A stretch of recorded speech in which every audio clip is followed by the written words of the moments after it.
नमस्कार। नमस्ते सर। नमस्ते। मेरे समक्ष महाराष्ट्र पुलिस समाज रक्षक कोरोना योद्धा कर्मठ प्रतिभावान डॉक्टर शशिकांत जी कडू है। वे पुलिस विभाग में कार्यरत है। कुछ दिन पहले उनके साथ मेरी मुलाकात हुई। मेरे ध्यान में आया कि ये जो व्यक्तित्व है ये समाज के लिए एक धरोहर है, समाज के लिए एक पोषक है। मेरे ध्यान में आया कि ये व्यक्ति समाज के लिए पोषक है, इनका व्यक्तित्व विशाल है। तो मुझे ऐसा लगा कि इनके साथ में मैंने बातचीत करना चाहिए, मुलाकात लेना चाहिए। इसलिए हमारे साथ में डॉक्टर शशिकांत जी कडू है। सर, आपका हार्दिक स्वागत है। मैं महेश कुमार फकीरचंद जी तांडेकर मणिबाई गुजराती विद्यालय में सहायक शिक्षक के रूप में कार्यरत हूँ। हमारे समक्ष जो व्यक्तित्व है, जो बहुआयामी प्रतिभाशाली जो व्यक्तित्व है, वो है श्री शशिकांत जी कडू। इन्होंने एमए विषय में भूगोल किया है, एमफिल इनका विषय है और साथ ही इन्होंने पीएचडी भी किया है। आपने अमरावती जिला के ग्रामीण विकास योजनाओं के भौगोलिक मूल्यांकन सन 1981 से लेकर 2021 तक इस विषय पर आपने 2021 माफ कीजिएगा 2011 तक इस विषय पर पीएचडी की उपाधि प्राप्त की है। आप अमरावती में पुलिस विभाग में कार्यरत है। सर, आपका स्वागत है और मैं ऐसे व्यक्ति का साक्षात्कार ले रहा हूं जो हमारे समाज के लिए बहुमूल्य योगदान प्रदान करते हैं। शशिकांत जी नमस्ते। नमस्ते। शशिकांत जी, महाराष्ट्र पुलिस नायक ग्रामीण पद पर कितने वर्षों से सेवा दे रहे हैं? क्या शहरी जीवन से भी आपका संबंध आता है? सर, मैं 2006 से यानी अभी 14 साल हो गए हैं। 14 साल से मैं अमरावती ग्रामीण पुलिस दल में 2006 को भर्ती हुआ। तो करीब 14 साल मुझे इस सेवा में हुए हैं। पुलिस अमरावती ग्रामीण पुलिस दल में 14 साल हुए हैं। और शहरी जो संबंध है, तो शहरी संबंध तो सर आता ही है। जहाँ पुलिस है, पब्लिक है, वहाँ संबंध आता ही है। लेकिन जो कर्तव्य होता है, जो अपना जहाँ अपनी ड्यूटी होती है, वो हमारा ग्रामीण का क्षेत्र है। अमरावती जिले में जो है, अमरावती जिले में पुलिस आयुक्तालय है और पुलिस अधीक्षक कार्यालय है। तो ये आयुक्तालय जो है, इनका जो संबंध आता है शहर से आता है। और हम जो है अमरावती ग्रामीण पुलिस दल में, तो हमारा संबंध जो है अमरावती का जो भी रूरल भाग है, 14 तालुके जो है, वो 14 तालुक में जो करीब 31 पुलिस स्टेशन जो है, उनके साथ हमारा संबंध आता है। और वहाँ हमारा कार्य क्षेत्र है, वहाँ हम काम करते हैं। जी जी। समाज रक्षक के लिए आपको पुलिस विभाग से वर्दी मिली है। जी सर। आप कैसा महसूस करते हैं? सर, आज मुझे आपके साथ बात करते हुए आनंद भी होता है और ऐसा लगता है कि समाज के लिए एक शिक्षक का जो योगदान है, वही योगदान पुलिस विभाग का है, पुलिस का है। जी जी। जैसे आप इस देश के लिए कार्य करते हैं, युवाओं को आगे लाते हैं, आपके कारण ही इस देश को अनेक युवा मिलते हैं, राजनेता मिलते हैं, नई पीढ़ी तैयार होती है। आईपीएस लोग होते हैं, आईएएस होते हैं, यूपीएससी करते हैं, एमपीएससी करते हैं। वैसे ही हमें इस वर्दी का आनंद है कि हम इस क्षेत्र में रह के जो कार्य आप जनता के लिए करते हैं, लोगों के लिए करते हैं, युवाओं के लिए करते हैं, वैसा ही कार्य हमारा है कि सिर्फ ये है कि आप एजुकेशन फील्ड से आते हैं और हम कायदा व सुव्यवस्था, ये जो दो क्षेत्र है, ये क्षेत्र के रक्षण के लिए, जनता के रक्षण के लिए हम कार्य करते हैं। बहुत बढ़िया बात बोली आपने। हाँ, तो ये महत्वपूर्ण कार्य है और एक ये कार्य करते हुए बड़ा आनंद होता है। ये वर्दी जो है, आज जो वर्दी मेरे पास है वो आपके पास नहीं है जी। तो ये वर्दी होने के कारण हम जो कार्य कर सकते हैं वो कार्य आप नहीं कर सकते। आप स्कूल जो है वो स्कूल का कार्य कर सकते हैं, वो भी बहुत ही सराहनीय कार्य आप करते हैं, क्योंकि आपके कारण ही हम आए हैं। लेकिन फर्क ये है कि ये वर्दी में जो हम काम कर सकते हैं, कुछ डिसिप्लिन है, शिस्त है। ये वर्दी हमें शिस्त सिखाती है, डिसिप्लिन सिखाती है, और कहाँ कैसा महसूस करना, किसी को अगर तकलीफ होती है तो आनंद होता है। ये वर्दी जो पाकर हमें आनंद होता है कि हम इससे एक अच्छा कार्य कर सकते हैं, जनता को न्याय दे सकते हैं, तो काफी अच्छा लगता है। ये वर्दी मिली है तो हमें अच्छा लगता है। बढ़िया बढ़िया बढ़िया सर। शशिकांत जी, आपने कहाँ तक तालीम प्राप्त की है, साथ ही साहित्य भूषण डॉक्टर बनने के बारे में कुछ बताइए। सर, मैं 2005 में एमए हुआ और घर का जो क्षेत्र है वो पिताजी ज्ञान माता हाई स्कूल में क्लार्क थे, और मेरी बहुत इच्छा थी कि मैं प्राध्यापक बनूं।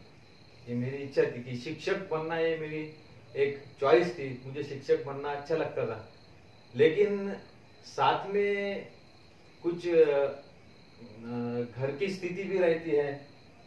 भाई थे, दो बड़े भाई थे, उनको कोई जॉब नहीं था, मैं छोटा था।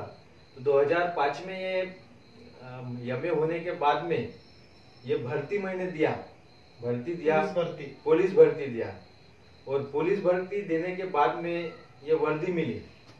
तो ये वर्दी देने के बाद में, मिलने के बाद में जो ये वर्दी के अंदर आने के बाद में जो मैंने कार्य किया है, पढ़ाई का कार्य, तो प्राध्यापक होना ये तो मुझे लगता ही था। वो तो मैंने अभी तक के वो लिंक छोड़ी नहीं है। अभी तक की मुझे ऐसा लगता है कि प्राध्यापक होना चाहिए। लेकिन डिपार्टमेंट में आने के बाद में 2006 में पीएचडी का संशोधन मैंने किया था, और आपने पूछा है कि डॉक्टरेट होने के बाद में आप कैसा महसूस कर रहे हैं, और ये दिक्कतें भी आई है। बहुत कम ऐसा देखने को मिलता है कि पुलिस कर्मचारी भी है और डॉक्टर भी है। तो कुछ इंसिडेंट्स ऐसे हुए हैं सर, ये डॉक्टर तक के आने के बारे में जो इंसिडेंट्स हुए हैं, समाज का जो एक पुलिस के तरफ देखने का नजरिया है, यही मुझे आज पीएचडी तक के लाया है।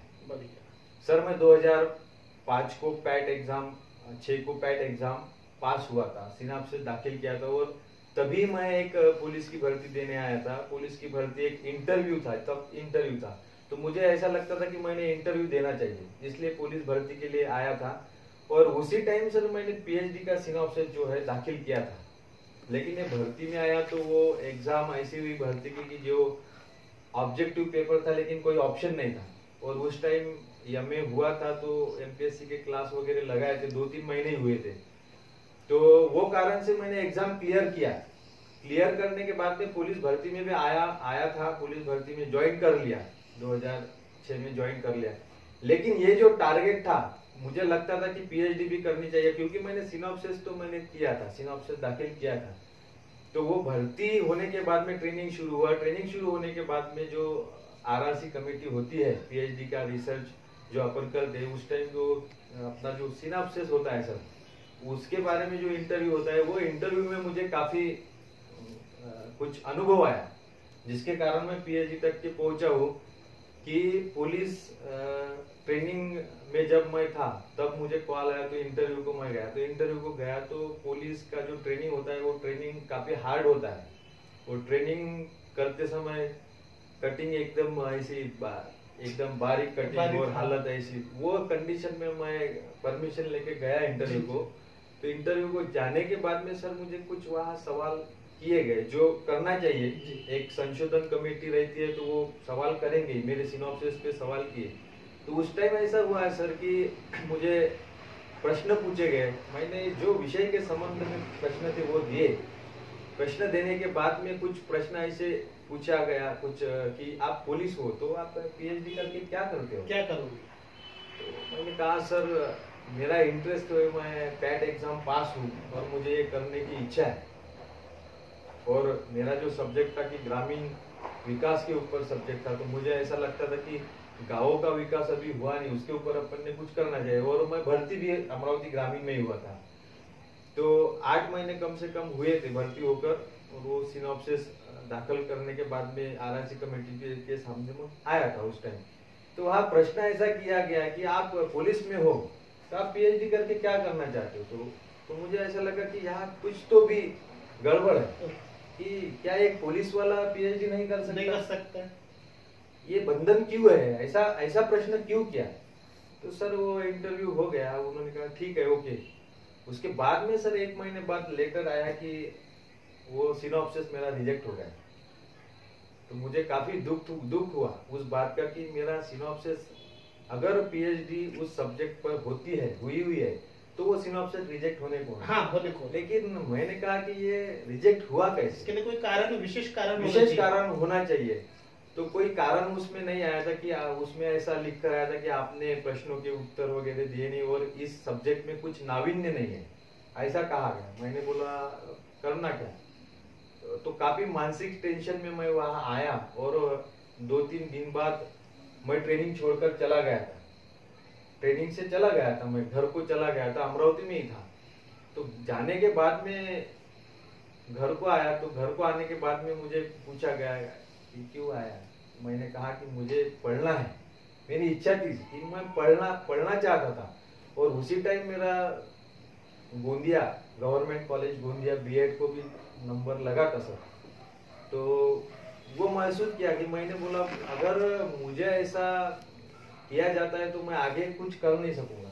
लेकिन फिर घर आने के बाद में भाई है, बड़ा भाई था, दोनों भाई बड़े हैं, वो बोले कि नौकरी है तू कर ले, नौकरी मिलती नहीं। 2006 की बात है सर। तो पिताजी बोले कि जान दे, तेरी इच्छा नहीं तो मत कर। लेकिन मैंने भी सोचा कि पिताजी की रिटायरमेंट आएगी तो ये पीएचडी का अपन बाद में देख सकते हैं। तो फिर सर ट्रेनिंग को मैं बाद में बुलाया गया, वो सर का फोन वगैरह, तो 8 दिन बाद मैं गया, ज्वाइन कर लिया। तो उसके बाद में सर ट्रेनिंग को मैं मुंबई गया। मुंबई जाने के बाद में मुंबई में जो ट्रेनिंग किया, उधर से आने के बाद में ये पीएचडी का कुछ भूत जो सर पे सवार था वो कुछ उतरा नहीं था कि ऐसा कैसा हो सकता है कि एक पुलिस वाले को पुलिस होने के नाते कि अगर मैं वहाँ स्टूडेंट होता तो क्या आप मुझे ऐसा बोल सकते थे, ऐसे प्रश्न कर सकते थे। और मैंने जो पैट एग्जाम है, पीएचडी एंट्रेंस एग्जाम है, वो पास कर ली थी, तो ये प्रश्न क्यों। तो फिर 2008 को ट्रेनिंग करके आने के बाद में मैंने माहिती अधिकार वगैरह ये डाला। उसके बाद में कमल सिंह, कुलगुरु कमल सिंह थी मैडम, उन्होंने मुझे सपोर्ट किया और वो सब्जेक्ट जो है रिवाइज किया गया, डबल से रखा गया। तो सर अनुभव तो काफी आया कि मैं पुलिस में होने के कारण मुझे कोई गाइड भी नहीं लेता था। ये वास्तविकता है सर, और ये समाज के सामने जानी चाहिए कि पुलिस होने के बाद में पुलिस बोले तो क्या है, पुलिस भी एक इंसान है, भी इंसान है। और पढ़ने की अगर किसी की इच्छा है तो ऐसा क्यों होता है। मैंने देखा कि जो गाइड्स पहले थे उनके पास जगह थी या नहीं मुझे मालूम नहीं, लेकिन उन्होंने मुझे लिया नहीं। फिर दूसरा गाइड मैंने चुना, उनके पास काफी बार गया तो उन्होंने एक चांस दिया मुझे।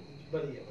तो ऐसा एक अनुभव है। और जो गाइड ने मुझे स्थान दिया, उनके पास एक गाइड के पास सिर्फ 10 लोग होते हैं, मेरे लिए गर्व की बात है। और वो गाइड पाटिल मैडम थी, तो उनके लिए गर्व की बात हो गई वो कि मैं पुलिस में होने के बाद में भी मैं उनका पहला स्टूडेंट था जो पहला मैं पीएचडी करके बाहर निकला। बहुत अच्छा। मेरे साथ में जो 9 लोग थे वो कोई लेक्चरर था और कोई सर कॉन्ट्रैक्ट बेसिस पे था, कोई लगने का था। तो मुझे आनंद इस बात का था और मैडम को भी आनंद इस बात का था कि पुलिस में रहने के बावजूद भी इन्होंने ये किया। और काफी संघर्ष करना पड़ा, शासन ने भी मुझे मदद की, एक अध्ययन रजा मिली, स्टडी लीव मिली, वो कारण से मैं ये कर सका। तो ऐसा एक प्रवास हुआ है मेरा। और सब्जेक्ट भी सर ग्रामीण विकास का था, जो ग्रामीण का विकास क्यों नहीं हो रहा इसके ऊपर था। तो 2017 में सर पीएचडी अवार्ड हुई। वेरी गुड, बढ़िया। शशिकांत जी, आपकी दिनचर्या कैसी है तथा पारिवारिक जीवन के बारे में भी बताइए। सर दिनचर्या रूटीन वर्क जो है, कुछ सोशल वर्क भी मैं करता हूँ, पुलिस की ड्यूटी करता हूँ। ड्यूटी करते समय में 14 साल ड्यूटी हुई है और ऐसा लगता है कि जो मुझे नहीं मिला वो किसी को तो हमारे पास जो नॉलेज है वो हमने किसी को तो भी देना चाहिए। वो कारण से सर मुझे कोई ऐसा गाइडेंस नहीं मिला कि मैंने एमपीएससी करनी चाहिए एक एज में। और जब सर मेरी दिनचर्या के बारे में आपने पूछा है तो सवेरे जो रूटीन है, मुझे क्रिकेट का बड़ा शौक है। मैं क्रिकेट खेलता हूँ, सवेरे उठता हूँ और उसके बिना मुझे रहा नहीं जाता, ये है। तो क्रिकेट से मेरी शुरुआत होती है सवेरे। उसके बाद में सर मैंने संत गजानन क्रिकेट एकेडमी में संदीप गावंडे सर है, उन्होंने मुझे लेदर बॉल में भी चांस दिया था, तो उनके साथ प्रशिक्षण भी देता था। कुछ थोड़ा बहुत जितना आता था उतना करता था। लेकिन रूटीन वर्क क्रिकेट से शुरुआत होती है सर दिन की। और उसके बाद में सर जो कुछ स्टूडेंट होते हैं या जो गरीब लड़के हैं उनको पुलिस भर्ती के बारे में कुछ जानकारी देता हूँ, मार्गदर्शन करता हूँ। उसके बाद में सर एक लाइब्रेरी मैंने ओपन की है, जो जहाँ पर सर जिसको कुछ देना है या नहीं देना है, लेकिन गरीब जो लड़के हैं वो आकर बैठ सके। तो वात्सल्य विद्या मंदिर करके है, वहाँ पर मैंने एक लाइब्रेरी शुरू की है मेरे साहब की मदद से। वहाँ पर मैं ख्याल देता हूँ, जब भी मैं छुट्टी ड्यूटी पे से आता हूँ तो मैं वहाँ वक्त देता हूँ। उसके बाद में मेरी जो बीवी है जी, तो वो यहाँ वक्त देती है। और उसके बाद में सर परिवार को भी वक्त देता हूँ और पूरा बिजी शेड्यूल कर लिया है सर। ड्यूटी भी है, ड्यूटी करता हूँ, ड्यूटी तो करना ही है क्योंकि जो वो तो करना ही है, रोजगार है, वो करता हूँ। सर पीएचडी होने के बाद में पढ़ रहा, यानी लेक्चरर की जो इच्छा थी वो जो थी वो पीटीएस में भी गया था। पीटीएस में 2 साल वहाँ पढ़ाया लड़कों को, 2 बैचेस गई। तो ऐसे एकंदर दिनचर्या रहती है सर। सवेरे क्रिकेट से शुरुआत होती है और दिन में व्यस्त होती है, क्योंकि ऐसा लगता है कि समाज के लिए हमने कुछ करना चाहिए।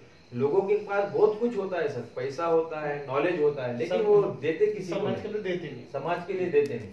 तो मुझे ऐसा लगता है कि वो हमने देना चाहिए। तो ऐसी दिनचर्या होती है सर सवेरे। बढ़िया। सर, महाराष्ट्र पुलिस को बहुआयामी व्यक्तित्व कहा जाता है, इस पर अपनी राय क्या रखेंगे? सर महाराष्ट्र पुलिस बहुआयामी अगर हम सोचते हैं तो वो सोचने की जरूरत ही नहीं, क्योंकि वो बहुआयामी है। अब मैं जब पुलिस में नहीं था तो मैं भी सोचता था कि ये पुलिस ऐसा है, क्या करते हैं, इधर उधर जाना, ये वो चालू ही रहता है, क्या काम करते हैं, ऐसा कुछ मालूम नहीं रहता है। जो जनरल लोग होते हैं उन्हें मालूम नहीं होता है। हम लोग देखते हैं कि हम जिस क्षेत्र में जाते हैं, जैसा आप टीचर है तो आप टीचर के फील्ड में जाने के बाद में आपको मालूम है कि टीचर क्या है। वैसे ही जो पुलिस है सर, पुलिस बहुआयामी बोले तो पुलिस को ऐसा कोई काम नहीं है जो करना नहीं पड़ता है, सभी करना पड़ता है। हमें सभी काम करना पड़ता है सर। पुलिस का काम ऐसा कोई काम नहीं जो पुलिस करता नहीं। कोई भी डिपार्टमेंट हो उसको पुलिस की जरूरत पड़ती है, वक्त आने के बाद में वो पड़ती है। जनता की सेवा समाज के हर घटक के लोगों, समाज के हर घटक को हमारी आवश्यकता है और हम उसी के लिए, समाज के लिए, समाज के लिए। जो इस देश में जो कायदा है, कायदे है, वो कायदा लोगों के पास से वो शिस्तबद्धता रखे, लोगों को वो कायदों का नॉलेज देना, वो कायदों का पालन लोगों ने करने को ना, इसीलिए हमारी बहुआयामी जो आपने बोला है व्यक्तित्व है वो है, वहां से शुरुआत होती है। दूसरी महत्वपूर्ण बात ऐसी है सर कि जब कोई बहुआयामी, इसमें हमें अनेक काम करना पड़ता है सर।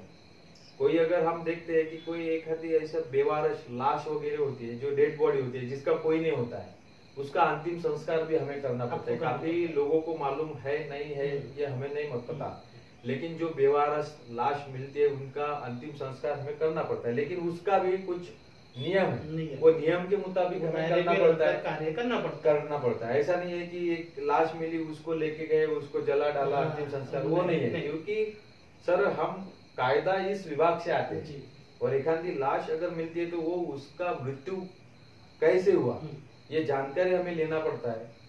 वो लेने के बाद में जो वैद्यकीय अधिकारी है उसकी भी राय लेना पड़ता है, वो रखना पड़ता है, पेपर में देना पड़ता है कि ऐसा ऐसा व्यक्ति मिला है। उसके बाद में सर हम उसे दफनाते हैं, जलाते नहीं। तो ऐसी बहुआयामी है सर, जो जिसको ऐसा कोई नहीं है कि पुलिस की भूमिका कहाँ नहीं है। अगर आपके स्कूल में पेपर होते हैं सर तो वहाँ पुलिस आता है, महसूल विभाग में अगर आवश्यकता होती है वहाँ भी पुलिस जाता है। हम देखते हैं कि अनेक विभाग है, जैसा हम देखते हैं कि आरटीओ है, आरटीओ विभाग है, उत्पादन शुल्क विभाग है, ये विभाग है दारूबंदी के लिए, दारू वगैरह के लिए जो है उत्पादन शुल्क विभाग है, आरटीओ विभाग है जो ट्रैफिक के लिए है। फिर भी हमें वो कार्य करना ही पड़ता है पुलिस का। तो फॉरेस्ट का भी कभी फॉरेस्ट विभाग में भी, फॉरेस्ट डिपार्टमेंट भी अलग है, लेकिन कई बार हमें भी वहां जाकर हमें काम करना पड़ता है। ऐसा पुलिस तो सभी क्षेत्र से जुड़ा हुआ है, इसीलिए बहुआयामी व्यक्तित्व है। आपसे और प्रश्न है मेरा, पुलिस विभाग में कार्य करते समय समय की पाबंदी एवं अनुशासन के बारे में क्या बताएंगे? समय की पाबंदी और अनुशासन। सर हमें कार्य करते हुए समय की पाबंदी अगर हमारे दृष्टिकोण से देखे, ड्यूटी के दृष्टिकोण से, तो कोई पाबंदी नहीं, काम करते जाओ। हमें ऐसा नहीं है 24 घंटा हमारा घर से निकलने का टाइम है, घर को जाने का टाइम नहीं है। तो वो पाबंदी तो नहीं है, लेकिन जब हम कोई इन्वेस्टिगेशन करते हैं तो वहाँ अनुशासन तो आता ही है। अनुशासन में तो हमें रहना ही पड़ता है। जैसा सर आप टीचर है, आप टीचर होने के बाद में एक अगर आपकी इच्छा हुई पान खाने की तो आप जाकर पान खा सकते हैं, क्योंकि आप पहचान में नहीं आएंगे कि आप टीचर है या कौन है। लेकिन हम अगर ड्रेस पर है, अनुशासन पे है, तो हम हमारी इच्छा भी हुई कि हमें पान खाना है तो हम नहीं जा सकते, क्योंकि इस वर्दी के ऊपर सबकी नजरें, वर्दी के ऊपर सबकी नजरें, लेकिन ये वर्दी में जो आदमी है इसके ऊपर किसी की नजर नहीं। बहुत ही बढ़िया डिसिप्लिन है सर, अनुशासन है। हम अनुशासन के बाहर जाकर काम नहीं कर सकते। जो अनुशासन है उसके मुताबिक ही चलना पड़ता है, जो कायदा है, जो पुलिस मैन्युअल है उसके मुताबिक ही हम काम करते हैं। ऐसा अनुशासन। शशिकांत जी, आप नौकरी धन कमाने के लिए है या समाज सेवा में आपका योगदान किस प्रकार रहेगा? सर नौकरी धन कमाने के लिए और समाज सेवा, ये तो दोनों बातें विभिन्न लगती है। नौकरी अगर देखे सर तो नौकरी का एक अगर अर्थ अगर हम समझते तो धन कमाना तो है, जो पेमेंट हमें मिलते हैं सर। धन कमाना दो तरीके हो सकते हैं, एक अवैध धन और एक धन। तो मैं ड्यूटी कर रहा हूँ तो मुझे धन की आवश्यकता है, मुझे मेरा परिवार चलाना है, मेरे बच्चे हैं, मेरे माँ बाप है, मुझे कुछ करना है, और ये तो मुझे करना ही है। धन तो मुझे लेना है, लेकिन अगर धन नहीं कमाऊंगा, पगार नहीं मिलेगा तो मैं खाऊंगा। दूसरी बात है सर समाज सेवा। तो पुलिस ये ऐसा घटक है कि ये समाज सेवक ही है। अगर लोगों ने पुलिस के तरफ अगर देखा तो ये समाज सेवक ही है। अगर कोई दुखी है तो उसका दुख दूर करना, अगर कोई पुलिस स्टेशन में आता है तो उसको अगर रोता हुआ आता है तो उसको हंसाते हुए भेजना, ये महत्वपूर्ण काम पुलिस का काम। तो सेवा भी होती है ऐसा। जैसे मैंने आपको इसके पहले ही प्रश्न में कहा कि हम जो डेड बॉडी मिलती है उसका अंतिम संस्कार भी हम करते हैं, जो समाज सेवा होती है। ऐसा कोई नहीं है सर कि पुलिस में कि जिसके पास से कोई समाज सेवा होती नहीं। हम देखते हैं कि हमारे पास अगर चाय पीते हैं और कोई आता है, सभी लोग करते हैं, वैसी बात नहीं है, लेकिन हमारे पास अगर कोई आता है तो हम उसे, किसी ने अगर हमें बोला कि नाश्ता करना है, खाना खाना है, तो पुलिस 80% 90% पुलिस ऐसे है सर कि वो साथ में लेके उसको खाएंगे। तो ये पुलिस का कार्य है। सेवा भी है सर, सेवा भी है। बढ़िया। शशिकांत जी, मेरा अगला प्रश्न है, पुलिस विभाग में पदोन्नति के लिए क्या क्या करना पड़ता है प्रमोशन के लिए? प्रमोशन सर, कुछ प्रमोशन जो है जो काल बाह्य पद्धत बोलते हैं, जो सर्विस के मुताबिक होते हैं, वो प्रमोशन होते ही वो होते हैं। लेकिन कोई अगर परीक्षा एक्स्ट्रा ऑर्डिनरी हाँ। हम अगर करते हैं, जैसा सर गढ़चिरौली है, वहाँ नक्सलवादी है, अगर नक्सल लोग है तो नक्सल लोगों को अगर हम मुकाबला होता है उसको उनको अगर मारते हैं, कुछ अच्छा काम करते हैं, वहाँ उनके साथ में मुठभेड़ होती है। हाँ, मुठभेड़ में अगर हम कुछ करते हैं तो प्रमोशन मिलता है। जी। अगर हम कोई स्पोर्ट्समैन है तो स्पोर्ट्समैन होने के बाद में भी हमें प्रमोशन दिया जाता है, प्रमोशन मिलता है। उसके बाद में एग्जाम होती है जी। एक हवलदार टू PSI हो सकता है, कोई अगर हवलदार है उनका अनुभव है तो SC